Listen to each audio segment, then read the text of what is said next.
let's get into the talking before I end up losing my voice again. Due to me being so sick lately, I have to limit this episode to 10 questions. So let's just get straight into it. If you were the ruler of the world, what's the first law you would repeal or create, and why? It took me quite some time to think about this, and in the end I came up with the idea to make a law that the maximum amount of money someone can have be around like $100 million, for example. And every cent over that maximum is taxed. So people would have their regular taxes, and then the super rich people would have their overage taxes. And basically those taxes will help with things like keeping houses prices and groceries low, fund renewable and green energy, universal healthcare. And honestly, with how rich some of these people are, it may even be enough to make healthcare worldwide free. Then there's also the instance of humans and overpopulation. So those taxes can also go to helping fund making other planets livable or be able to have homes out in space, etc. Though I do have some personal views on humans and overpopulation that a lot of people may see as gruesome and inhumane, so I'd rather avoid that backlash and just stick to trying to find a place for these excess humans to live comfortably. 2. I'm happiest when I'm blank. I'm happiest when I'm with my boyfriend. 100% with my boyfriend. I don't care if it may sound like I'm dependent on him. My boyfriend makes me happy and makes life worth living. So 100% I am happiest when I'm with my boyfriend. He's such a sweetheart. 3. If you could just redo one decision from your life, which would you pick and why? I honestly don't think there's anything in my life that I'd want to redo because they all led me to where I am today. Though if I had to choose, I'd probably decide to not spend so much money on Uber Eats for my coworkers and I, or not buy as many lunches for my friends, because then I'd have several $1,000s more than I do today. 4. Do you have any particularly vivid memories of your grandparents? I'm quite happy that my family doesn't listen to my podcast or follow along with my business ventures because my more vivid memory of my grandparents is of my grandmother that I stopped talking to years ago. She isn't very nice, which I won't be going into unless you guys would like to hear. Basically, due to my family always struggling with money issues, we had to live with my grandmother for a little while. Which wasn't that big of a deal. We had to live with her for a bit. Which wasn't that big of a deal. She had a large house at the time with 2 bedrooms and a huge basement, backyard, all that stuff in a suburban neighborhood. And this was back when I was 5. So my brother and I shared a room. My parents slept in the basement, and my grandmother had her own room. And when I was younger, I absolutely required a screen on in order to be able to sleep and some audio playing behind me. Which was easy whenever my family would be staying over at like a family friend's place or whenever we'd have our own place, since I'd be able to fall asleep to my brother and cousin. I say cousin with quotation marks because I don't actually have any cousins. It's just because the family friend was so close that my brother and I were basically raised like cousins with the other kid. And they were basically playing video games and chatting, or I'd be able to go to sleep to the light of my TV on, like those big blocky TVs with the piercingly bright blue screens, and my parents screaming at each other, and my TV buzzing. Regular stuff. Well, when we were at my grandma's place, we had a TV in our room to help us go to sleep, and I had woken up at like 3 a.m. one morning, was wide awake, and couldn't go back to bed. My brother was fast asleep, and no one was awake in the house. I needed to go pee, but I also always suffered from paranoia growing up, and was scared my grandma would wake up due to me moving around and would, kill me. So instead, I turned on the movie I was watching again, just let it play at like 1 or 2 volume. And I had watched that movie through like 2 or 3 times, By the third time I decided to set the volume to 0 because I heard movement in another part of the house. And as I'm sure a lot of you know, you can hear what is even playing even with the volume set to 0. So it was fine to me, heard it just enough to understand what was going on. But, well, by the time I started it up again the third time, the door to my room slams open, and my grandma shoves her head in and just fucking shouts at me, "Shut the fuck up." And I was terrified. I ended up turning off the TV and cried for like 2 hours until I was too numb to move. And after like 4 hours of hiding out in my room after everyone had woken and had breakfast, I finally got the courage to go out to the kitchen, and holy fuck, my parents teared me a new one for being awake. And of course, as adults usually do, they wouldn't listen to any explanation I would give them because I'd obviously be lying. And so yeah, that was the starting point to me not liking my grandmother and being scared of being around her. I refused to turn that TV on myself for the entire time I was there because I was scared she'd come in with an axe and massacre me. I think this is the 5th one. 5. What's the story behind how you met your boyfriend?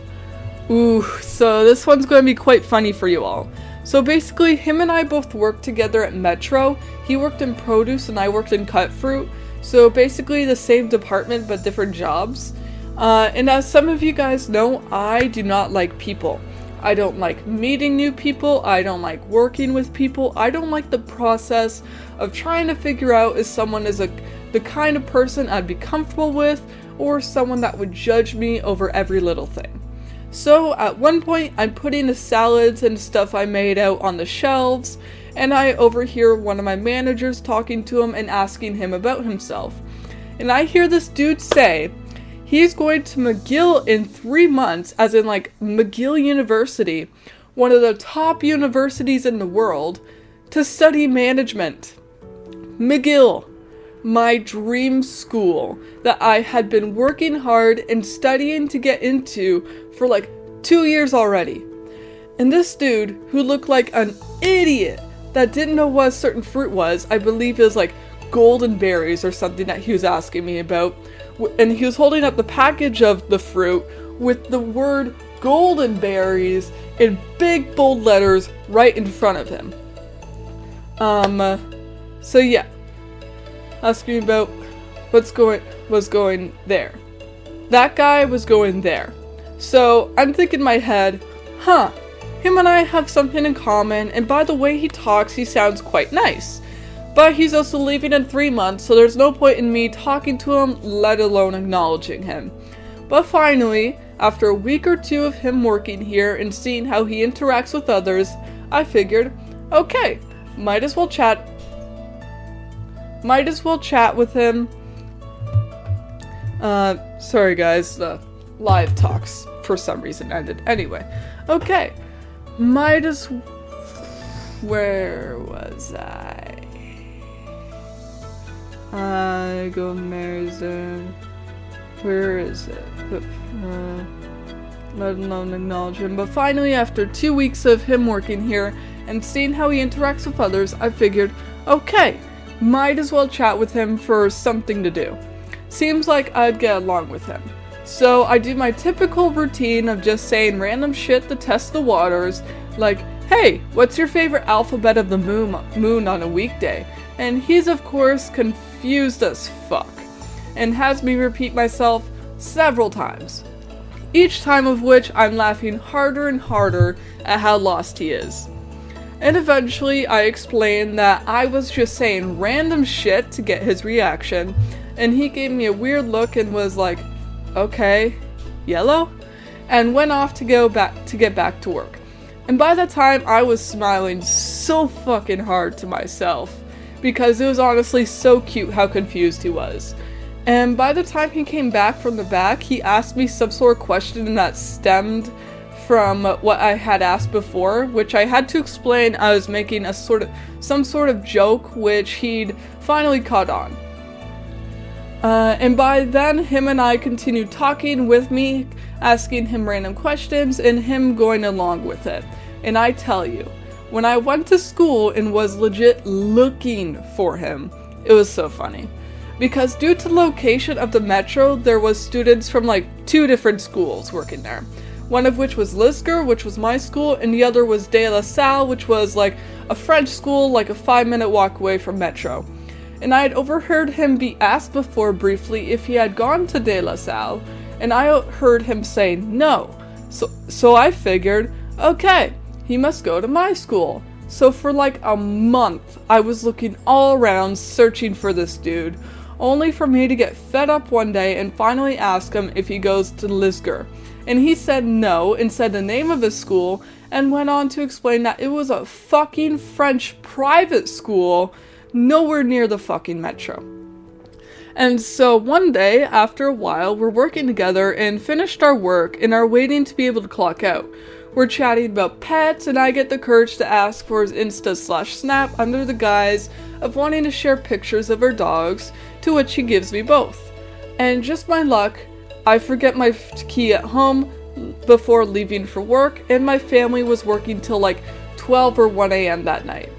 So I was locked out, and so I get the courage to message him on Insta and send him pictures of my dogs, to which he sends me pictures of his and wishes me luck, since I had told him I was locked out. To which I was hardcore blushing. Luckily, my brother had gotten let off early and was like 10 to 20 minutes away by the time I had gotten home, so I didn't have to wait long. And eventually, I had gotten the courage to send him a reel, to which he was confused by, but I had gotten used to it. And nowadays, I send him hundreds of reels a day. So yeah.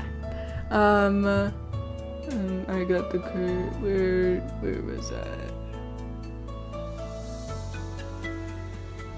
I lost my spot.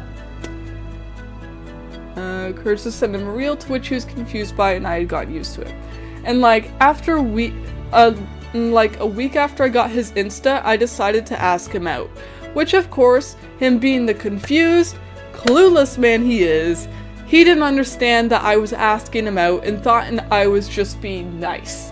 And by the way, it wasn't like a, hey, wanna hang out sometime? It was more of, wanna go out on a date with me to the movies sometime and watch Dune together. And I asked him out because I thought he liked me back because of us getting along so well and how smiley he was around me. But this dude thought date was like month and day type of date. And I was scared to ask him out because I thought he was going to say like he has a girlfriend or something and then things would be awkward afterwards. But nope, he actually never had a girlfriend before, which I found out later on, and that I am actually his first girlfriend.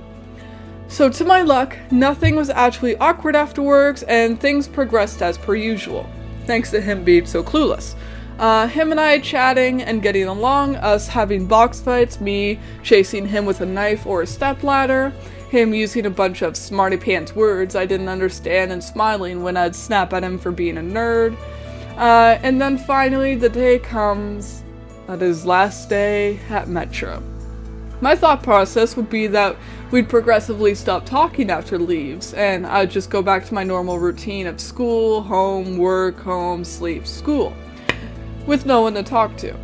But nope, we continued talking day in and day out, and the reels and messages had multiplied, and I had actually revealed to him like 2 months after he left that I had huge feeling for him, and had actually asked him out more than once while we worked together, to which he was astonished and continued calling himself a tool. And felt horrible for me because he hadn't picked up on it, even with the clear, will you go out with me's that I'd use. Well, I continued asking him out a few more times afterwards, which added some strain to our friendship, but we quickly bounced back every time. And then finally, fast forward to the Christmas holidays, he's in town and we finally get the chance to go to the movies. I'm in my head hoping it's a date, but he's thinking it's just two friends hanging out. So of course, I asked him out Again. And he doesn't think I'm serious. Again. Then, New Year's. I managed to get off of work due to having plans, and I worked at a pub, so you could count on people being pissed off as well. But oh well. We went to go see the New Year's fireworks at Parliament. However, due to the harsh rain earlier, there ended up being no fireworks, which was disappointing. And I wanted him to be my New Year's kiss, which I had never had before, which he was fine with, but when the time got closer to it, he started to get anxious and uncomfortable by the thought, which is fine and normal. So I had to explain to him that if he didn't feel comfortable, then I could just kiss him on the cheek, or we could hug, because by the movies, he had actually kissed me on the forehead, which had made me feel otherworldly happy, and it could give you the understanding as to why I thought for like the millionth time that he liked me. So anyway, he said that that was fine and he'd be comfortable with that. And I made sure to explain that if he didn't even feel comfortable with that, then we could just hug, whatever he feels comfortable with. And well, after the countdown, we all started to leave because there was no fireworks. But then to our surprise, some random ass Americans just started setting off fireworks in the streets. And I say American because this was pretty close to that convoy protest, so they had these American flags and such on their pickup truck. Sadly, they only had a few fireworks, so they had run out after like 2 or 3 minutes, but it was still nice, I guess. And then we had decided to get froyo on the way to dropping me off at my place, and we ended up also stopping at the park by my place as well to play on the swings. And guess what? I'm feeling flirtatious. He and I are in private because he explained before that he doesn't feel comfortable showing affection in public, which is also the primary reason why he didn't want to kiss me after the countdown, since we'd be around all these people. But now we're at a park in private. And so I ask him, "Can I kiss you?" He shrugs and says, "Go ahead." And so I climb on his lap and am like, "I would like a yes or a no. This is your first kiss, so consent is very important to me." And so softly he's like, "Yes." And I kiss him. It was just one kiss. I was trying to go in for another, or more of like a makeout, but he's like, "Nope, you said a kiss." And I'm just laughing at him like, "Damn it, more than one?" And he's like, "Nope." And I'm like, "Okay." And I hug him while still sitting on his lap for a bit till we both at the same time ask if we should head home, to which we both agree. And he's all like giddy and happy as well because it's his first kiss, it made him feel a special way, and all that stuff. And he's holding me so close as well and is so protective of me while we're walking out of the park. It was so cute. Then he walks me home. I introduce him to my pug for a few minutes, then I decide to actually walk him home because I didn't want the night to be over yet. And then of course, fast forward a few days, I'm anxious in my head because in my head we're together, but we haven't asked each other or called each other BF/GF, so it's more complicated, and I have a personal rule to only kiss people that I'm dating. And I was too scared to call him my BF out of fear that he'd be like, "What? No, we're not dating," even though we kissed. So I just kept it to myself. And so after a bit of me feeling frustrated and angry and used due to misunderstanding, I finally explained to him my feelings again, and that I wouldn't have kissed him if I didn't have feelings for him. And so he eventually calms me down and we come to a somewhat understanding. However, the relationship is still pretty complicated. Then one day he ends up drinking a bit too much while celebrating New Year's back in Montreal with his friends, and I end up calling him while he's in the bathroom throwing up, which I'm glad he answered instead of telling me to wait for him to get cleaned up. And so after he gets it out of his system, I ask him about his day. He goes on about it, and like 3 times he asks me about my day, and I give in after the 3rd time, and 5 minutes into talking about my day, this dude fucking passes out on his bathroom floor. And I know that because I'm just staring up at the bathroom ceiling and watching the slow, steady breaths that usually means someone's sleeping along with occasional snores. And so I keep an eye on his breathing to make sure he's safe while also trying to play different audios to wake him up, like screaming playlists, me yelling into the speaker. Hell, even try playing his own guitar videos to try and trigger something in his brain to wake him up. Nothing worked. And finally, after like an hour of him being passed out on his floor, his roommate finally comes home, which finally wakes him up. I finally meet his roommate, who leaves after a few minutes, so he gets himself cleaned up and gets to bed. Him and I continue calling and talking. I remind him to drink water and Gatorade, that I'll gladly buy him a few things in the morning to help with his hangover. He agrees and eventually falls asleep. And actually also, I like to quickly include something that actually hurt me quite a bit. So I wanted to actually stay on the call while he was slowly falling asleep just so I could keep an eye on him. And I explained that to him like several times as well. And so I'm just there like waiting for him to fall asleep while just keeping an eye on his breathing. And then at one point I just see him flip over and end the call. And I was heartbroken because I thought that meant he hated me.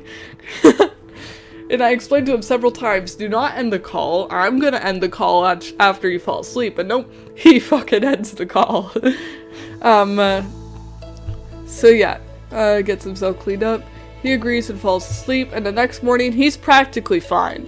Just a mild headache and a dry mouth. He said he had a nice dream about me that made him feel some sort of way, and in my head I'm just like, okay, yeah, he was drunk, he probably just had a horny dream or something. No biggie. And things are pretty complicated even then, but then the next day, he finally tells me he thinks he has feelings for me, and I fucking lose it. I'm like, finally. And confess that I love him too. However, with the way society is, I didn't want to risk us both confessing and then him turning around and being like, we were never dating, we never agreed on BF/GF. Cause I've always struggled with guys doing that a lot. So I decided to finally ask him out again, and he finally says yes. And so yeah, that's how my boyfriend and I started dating. I know the question asked how we met, but I figured it'd be more fun to just give the entire background. But seriously, I asked this dude out hundreds of times, and majority of the time, he didn't even understand that I was asking him out. Hell, it got so bad at one point that I nicknamed him Emotional Support Idiotic Nerd. Because he looked after me, so emotional support, he's clueless as all hell, so idiotic, but he's smart enough to get into McGill University and is more linguistically prowess than a fucking published author. So nerd. And now, in around 2 weeks, we are going to celebrate our 11-month anniversary. I love this man to the end of the earth, and I refuse to do anything to lose my sweet, clueless angel. Alright, I'm pretty sure this is the 6th question. 6, how do you know when to let someone go? Now, this is definitely a twist compared to the last question, so let's just take a deep breath and work on shifting our mentality over to something more negative.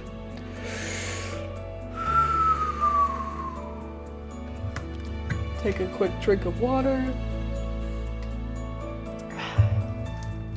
Okay, so it's important to know that it's good to watch and see how things progress over time, especially when it comes to boundaries. Like with my boyfriend and I, he hadn't had any boundaries set up before we started dating. So he'd always ended up uncomfortable due to me saying certain things while I was severely depressed. And so, since he and I hadn't been together yet, I wanted him to work up setting up boundaries to help protect himself whenever he had gotten himself a girlfriend. And one of his boundaries was for me to stop saying certain phrases centralized around depression. However, since I had been depressed my entire life, those said phrases were deeply rooted inside my mind, and were often the first things I'd say every day. So you could tell for a while I was overstepping those boundaries and was making him upset and uncomfortable until he finally put his foot down after some pushing from me for him to start doing so, and told me to stop. And so after that, I started working on progressively saying these phrases less and less, and we'd even found certain words for me to say instead so that I could still get my feelings across without upsetting him. And eventually, I stopped crossing those boundaries altogether. And that's when you know you should stay together. But keep in mind, it took months, with me also being medicated and going to a psychiatrist. But knowing when excuse me. But knowing when to let someone go is quite the opposite of this situation. With his help, I got the courage to call and start making appointments for my mental health. However, if you're in a relationship where no matter how hard you try, whether couples therapy, psychiatric help, even several long, hard talks about boundaries, they refuse every single helping hand and continue to disrespect you and make you uncomfortable, then absolutely walk away. After all, I'm lucky enough that I have a kind, patient boyfriend that was willing to help me work on myself. So if you're that kind of partner and are trying to help a loved one, and even after months they refuse help, then yes, absolutely leave. And no matter what, no matter how much you love them, if your partner ever hits you, assaults you, etc., leave. It doesn't matter what you may have accidentally done. It doesn't matter if you were too exhausted to make dinner, to do the laundry, clean the house, any of that. It doesn't matter if you were both play fighting or having fun behind closed doors together, and you accidentally hit him a little too hard in a certain spot, like you were changing positions, for instance, and you accidentally hit their nuts and they lose their shit and starts beating you. It is not your fault, and you should 100% leave. I've been in that situation many times before, and I nearly got choked to death. I got threatened to be tossed into a dumpster and burned alive because I tried to push my ex off of me because he refused to accept me saying no, stop, or any form of our safe word. So yes, 100% if you are in an abusive relationship, leave. Contact the police, get a restraining order, do whatever you need to do, and leave.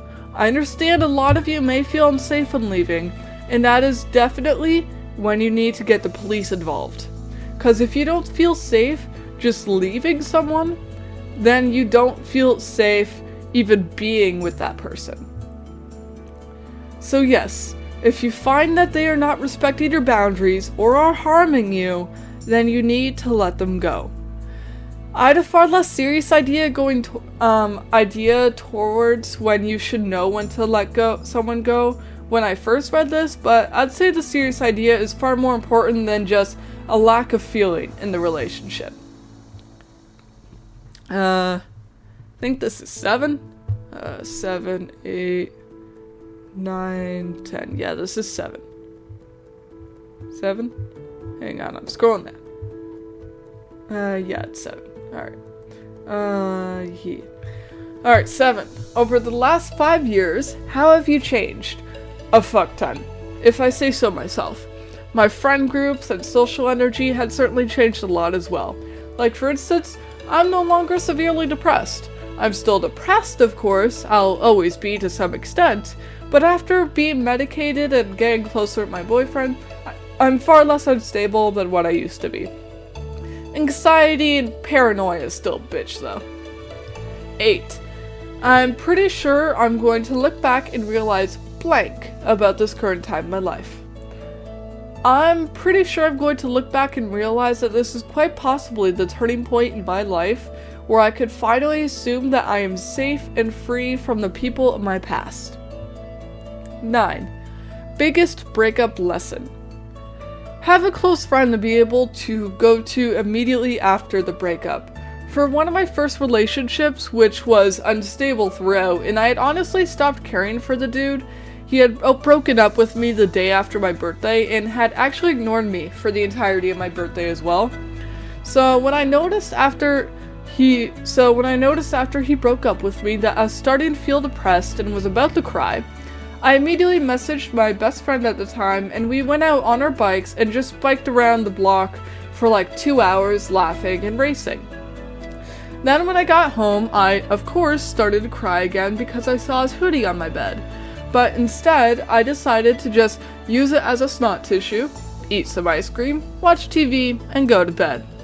By the way, if you ever get broken up with and still have your ex's hoodie, 100% just chuck it in the closet or trash or something in a place where you can't see it. Just get it out of sight as fast as possible. I'd done that for my second breakup, and it had helped me get over him far quicker than if I had left it on my bed. It had also made getting over the breakup far more easy as well. So yeah, if you get broken up with, hide anything you had received from them, and then immediately go out with your friends and prepare to do something relaxing once you get back in order to help you get all of your emotions out. I think that was 9, so 10. What does it mean to love someone? As I'm sure all of you have been hearing, love isn't necessarily a feeling. It's not that huge crush you get when you first start dating someone, where you never want to be without them, because that feeling fades. That feeling doesn't last. Love is more of an action, and a feeling that follows along with that action, such as having a disagreement or understanding, and loving someone enough to sit down and talk through it, instead of just yelling at each other until you're both tired and go to bed and act like nothing happened in the morning. All my parents I've ever had. Love is accepting your partner for all their flaws and choosing to help them improve and get over their most serious ones. Love is looking forward to going home and seeing your partner, but also wanting a few moments to yourself, and being confident that your partner will understand and will greet you with open arms once you're fully recharged. Love is understanding when your partner is hormonal, and even if they're snappy, you know that they still love you. Hell, love is when you're hormonal, and even if everything your partner does is bothering you, you're confident that the feeling will subside and are willing to take a few minutes to explain what is bothering you, no matter how small it is, even if you have to wait until you've calmed down a bit to explain what is bothering you. Just when you get the chance to explain what is bothering you, that is when you know you love them. And it doesn't matter how small it is, no matter if it is the string of the tea bag on your mug is facing the wrong way, or a tad too bit much honey in your teacup.